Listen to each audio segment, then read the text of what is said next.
Aleluia, glória a Deus, graça e paz a todos e a todas as amadas irmãs e amados irmãos que nos acompanham no estudo do livro de Ezequiel, o profeta. Dando continuidade agora, nós hoje falaremos do capítulo 4 de Ezequiel. Apenas para nós recapitularmos um pouco. Os 3 primeiros capítulos do livro do profeta Ezequiel fala sobre o seu chamado, sua vocação, sua missão e a capacitação que ele recebeu do Espírito Santo para levar uma mensagem a um povo rebelde de coração, a um povo que havia dado as costas para Deus. O capítulo 4 do livro de Ezequiel, ele agora traz uma mensagem de advertência de um juízo que Deus está prometendo enviar para Jerusalém, e essa advertência começa no capítulo 4 e vai terminar no capítulo 24. Portanto, nós teremos aí 20 capítulos de advertências. Mas o que eu decidi fazer? A ênfase que eu darei na leitura desses 20 capítulos será em cima do significado das parábolas que cada capítulo vai apresentar. Por incrível que pareça, o livro de Ezequiel ele é rico em parábolas. Muita gente pensa que parábolas só existem nos evangelhos e que são as parábolas de Jesus, mas toda a Bíblia está repleta de parábolas. E para que todos tenhamos uma ideia, nesses 20 capítulos, nós vamos aprender e entender de forma um pouco mais clara acerca de 14 parábolas que nós vamos encontrar aqui nesses 20 capítulos, do capítulo 4 até o capítulo 24 de Ezequiel. A primeira parábola, que já está aqui no capítulo 4, é a parábola do tijolo entalhado. Capítulo 4, do 1 ao 17. A segunda, da cabeça e da barba. Capítulo 5, do 1 ao 17. A imagem de ciúmes. Capítulo 8, do 1 ao 18. Do homem com um tinteiro. 9 e 10. 2 capítulos tratando apenas de uma parábola. Muito importante essa parábola. A quinta parábola, que é da panela e da carne, interessantíssima. Capítulo 11, do 1 ao 25. A sexta, da mudança. A sétima, do pau da videira, que vai do capítulo 15, do 1 ao 8. E a oitava, de Jerusalém como a esposa infiel. Olhem, capítulo 16, do 1 ao 63. Quem nunca leu a parábola de Jerusalém como uma esposa infiel, pode dizer que não entende nada do Velho Testamento, da relação de Deus com o povo de Israel. Mas estudando aqui você vai ficar abençoado com a riqueza das parábolas, daquilo que Deus revelou a Ezequiel. Interessante que a forma como Ezequiel transmite a mensagem para o povo, ele vive. É uma forma até um tanto teatral, porque ele incorpora a mensagem de Deus. Nós vamos ver isso a partir do primeiro capítulo dessa série, que é do capítulo 4 ao 24, com a parábola do tijolo. Que coisa interessante. Eu vou colocar uma imagem, o profeta deitado, o tijolo, o cerco, uma frigideira entre ele e o tijolo. Interessantíssimo essa sessão de parábolas aqui no livro de Ezequiel. Não sei onde eu parei, parece que foi na oitava. De Jerusalém como a esposa infiel, capítulo 16, do 1 ao 63. A nona parábola, da grande águia. Aqui ele já vai sair um pouquinho da nação de Israel e vai focar na família imperial, na família real, algumas coisas que a família precisava aprender da parte de Deus e até se arrepender. Da leoa e seus cachorrinhos, capítulo 19, do 1 ao 7. Da videira com fortes varas, veja, tem o pau da videira é uma parábola, está lá no capítulo 15. E a videira com fortes varas, capítulo 19, são duas parábolas distintas. Das duas irmãs, interessantíssima essa parábola. Capítulo 23, do 1 ao 49.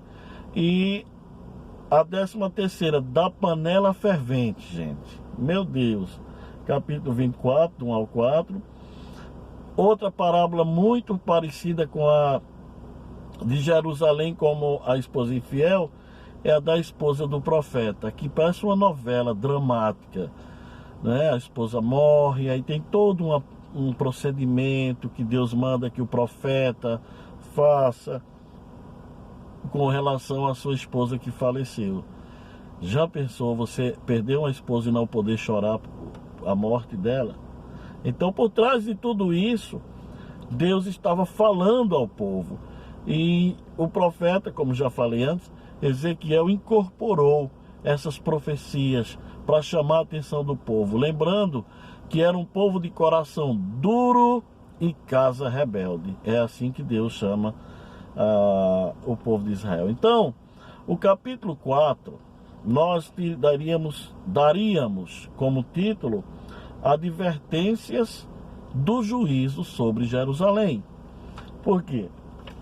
Agora Israel estava novamente em cativeiro, já esteve lá no Egito, agora está novamente na Babilônia. Um país politeísta, uma nação completamente idólatra, e Israel estava lá no meio deles. Por que que Deus então mandou Israel para a Babilônia? Uma advertência que Deus deu através de Moisés, Deuteronômio capítulo 18, foi: quando vocês entrarem na terra que eu prometi dar a vossos pais, Deuteronômio 18, a partir do versículo 10, não aprendam a fazer conforme as abominações daquelas nações, porque a terra de Canaã era ocupada por 10 nações. Efeus, Jebuseus e uma série de eus, são 10. E o que é que essas nações praticavam no âmbito da religião? Eles adoravam aos deuses lua, sol, mar. Eles tinham Moloque, que era uma estátua de um deus que tinha um forno na barriga, que eles pegavam as criancinhas, seus filhos, e ali eles colocavam naquele forno quente, sacrificavam e ofereciam àquele deus Moloque. No capítulo 18, ele está lá dizendo em Deuteronômio que eles consultavam os mortos, eles invocavam os espíritos de pessoas que morreram, iam para necromantes, procuravam adivinhos, faziam feitiçaria, bruxaria, todas essas práticas, e Deus disse: não aprendam a fazer essas coisas, porque são abomináveis aos meus olhos. Está lá em Deuteronômio capítulo 18. Pois bem, Israel estava advertido, não podia fazer nem aprender essas coisas. Tudo que Deus proibiu, eles fizeram. E parece que Deus agiu de uma forma irônica. Diz: vocês querem então ser idólatras? Então eu vou colocar vocês no antro da idolatria. Permitiu que fosse levado para Babilônia. Querem idolatria? Querem adorar essas coisas? Então vocês vão adorar agora até se fartar. Tudo indica que foi ali em Babilônia que os judeus aprenderam a orar de olhos fechados. Não há mandamento na Bíblia dizendo feche o olho para falar com Deus. Mas como eles estavam rodeados de deuses, se ele estivesse orando, falando com Deus, de olho aberto, olhando para o monte, e dizendo: está adorando o monte. Se estivessem olhando para o sol, está adorando o sol. Então ele diz, para ninguém pensar que a gente está adorando o sol, um monte, uma árvore, um animal, vamos agora falar com o nosso Deus com os olhos fechados, porque aí ninguém vai entender de forma errada. Então tudo indica que foi lá na Babilônia que o costume de orar com os olhos fechados, assim, foi gerado, criou-se então esse hábito. Mas, amém.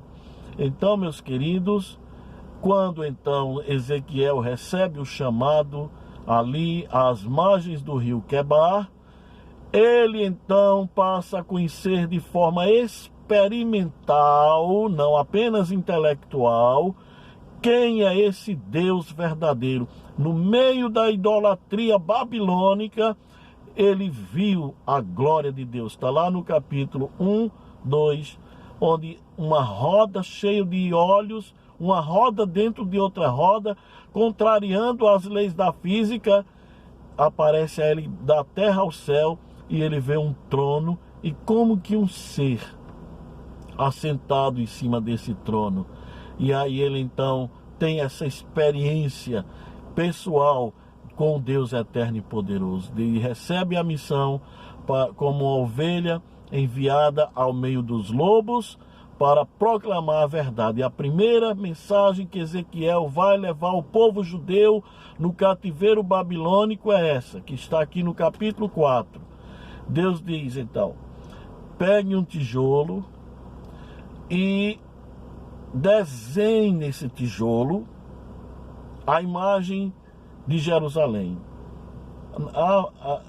Existia na Babilônia uns tijolos 60 centímetros de largura, de tamanho por 30 de largura, que eram usados como se fossem páginas de livros. Ali eles escreviam, registravam fatos históricos. Então Deus disse, Ezequiel, pegue um tijolo desse, desenhe Jerusalém, ao redor desse tijolo faça um cerco, como que ele enfiou umas estaquinhas pequenininhas ao redor. Pegue uma frigideira de ferro e se deite no chão. Veja que coisa interessante. Se deite, quem passava dizia, o que é que o profeta está fazendo ali? Deitado no chão, com um tijolo do lado, uns pauzinhos fincados ao redor e uma frigideira entre eles, endoidou, enlouqueceu. Mas ali era uma forma didática que Deus estava usando o profeta Ezequiel e disse, você vai passar 390 dias deitado aí, nessa posição, deitado em cima do lado esquerdo. Depois você vai virar e vai passar mais alguns dias. Que coisa que Deus mandou. Que tarefa árdua Ezequiel recebeu. Mas foi algo simbólico. Não é que ele passou quase um ano deitado numa posição só. Passou algumas horas para que as pessoas vissem. Mas aquele ato era uma mensagem que ele estava entregando para o povo de Israel. Avisando que Jerusalém seria cercada, seria novamente uma advertência de um juízo que estava vindo da parte de Deus para eles. Então o capítulo 4 começa com esse teatro do profeta chamando a atenção para eles. Porque Israel deu as costas para Deus. Israel foi uma nação que aprendeu pelo primeiro mandamento, não terás outros deuses diante de mim. Eu, quando católico, fazia catecismo, a minha professora perguntava, qual o primeiro mandamento da lei de Deus? Todo mundo respondia, amar a Deus sobre todas as coisas. É assim que é ensinado lá. Mas na Bíblia não é assim. Na Bíblia, Êxodo capítulo 20 ou Deuteronômio capítulo 5, onde estão registrados os 10 mandamentos, confira na sua Bíblia, você vai ver que o primeiro mandamento da lei de Deus não é amar a Deus sobre todas as coisas, é não terás outros deuses diante de mim. Esse é o primeiro mandamento. conforme está na Bíblia Sagrada. Em qualquer Bíblia é um só. Então Israel aprendeu isso. Ouve, ó Israel, o Senhor teu Deus é o único Deus. E assim Israel esqueceu, ou fez que esqueceu, ou deliberadamente resolveu quebrar a lei do Senhor. Então, aqui está a advertência do castigo, do juízo vindo da parte do Senhor. Interessante que nesse capítulo 4, Deus não começa mostrando o erro e em seguida a consequência. Deus primeiro trabalha mostrando a consequência, depois explica o erro e a causa dessa consequência. Terminado então esse momento que o profeta ficou deitado do lado esquerdo com essa frigideira de ferro entre ele e o cerco de Israel, o que era que Deus estava querendo falar para o povo? Qual era a mensagem aqui? Exatamente que o profeta, que representa Deus, e Jerusalém tinha uma frigideira, ou seja, uma barreira de ferro separando um do outro. A separação, toda separação é dolorosa. Separar a mãe de um filho é doloroso. Nós temos o exemplo de Agar e Ismael quando pequenininho. Separar um pai de uma família, uma mãe de uma família, um marido de uma esposa, um amigo de outro amigo, são separações que são situações que trazem pesar e dor profunda de ambos os lados. Com Deus é a mesma coisa. A Bíblia nos diz em Isaías capítulo 59 que a mão do Senhor ela não está encolhida para que não possa salvar, mas as vossas iniquidades fazem separação entre o Senhor e vocês. O pecado é essa frigideira aí de ferro que bloqueia a nossa comunicação, a nossa relação com o Deus Todo-Poderoso. Ninguém pode culpar Deus dizendo: Deus encolheu a mão dele, Deus não olha mais para mim, Deus não ouve mais minhas orações. Será que não tem aí uma parede de ferro que chama, essa parede de ferro, ela se chama pecado, iniquidade. A própria Bíblia está dizendo, Isaías 59. Essa barreira precisa ser derrubada para que a presença de Deus, o refrigério, a alegria, a comunhão possa ser recuperada, restaurada. Aleluia, glória a Deus. Quem que pode então fazer essa reconciliação? Deus estava em Cristo reconciliando o mundo consigo mesmo, diz o apóstolo São Paulo. Então a palavra de Deus diz que Cristo, através da sua morte na cruz, quebrou a parede de separação, ou seja, quebrou o poder da lei e do pecado que se coloca entre nós e Deus, e assim nós temos paz com Deus. Sendo, pois, justificados pela fé, temos paz com Deus. Então a palavra forte aqui é separação.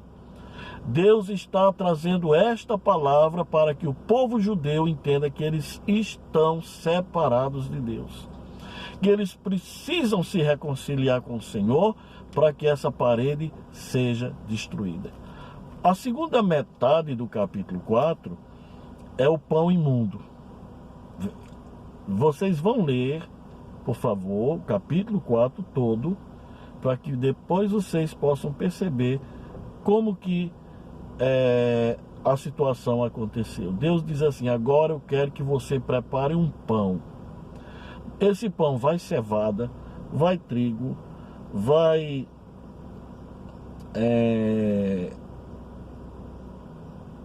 deixa eu ver aqui, uma série de elementos que, de acordo com o livro de Levítico, não podia misturar. Não podia misturar esses elementos que estão aqui. Aqui, versículo 9, capítulo 4, versículo 9. E tu, toma trigo e cevada, favas, lentilhas, milheto e aveia, e coloca-os numa vasilha. Não podia. Estava infringindo o espírito da lei do livro de Levítico. Não podia misturar sementes. Aí Deus manda então Ezequiel preparar um pão com esses elementos. Manda cozinhar em fezes humanas. Ezequiel acha isso tão absurdo e diz: não, Senhor, eu nunca fiz uma coisa absurda, abominável como essa. Então cozinhe em fezes de animal. Porque a mensagem que Deus estava dizendo para o povo era exatamente isso, que eles entraram no mundo de imundícia e Deus não estava feliz com aquilo. Então, meus queridos, terminamos aqui o capítulo 4. Eu acredito que ao ler o texto você vai com uma nova luz e certamente o entendimento, a compreensão da passagem será bem mais fácil.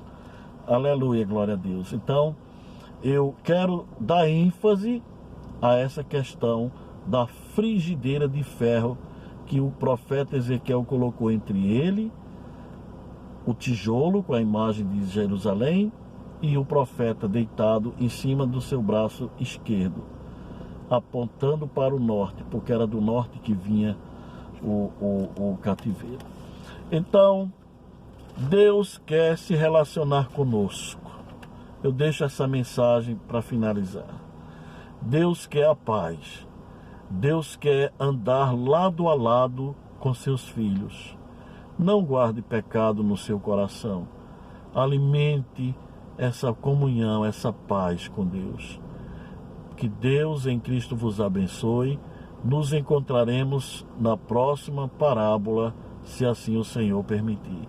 Paz do Senhor, que Deus vos abençoe. Boa leitura do livro de Ezequiel.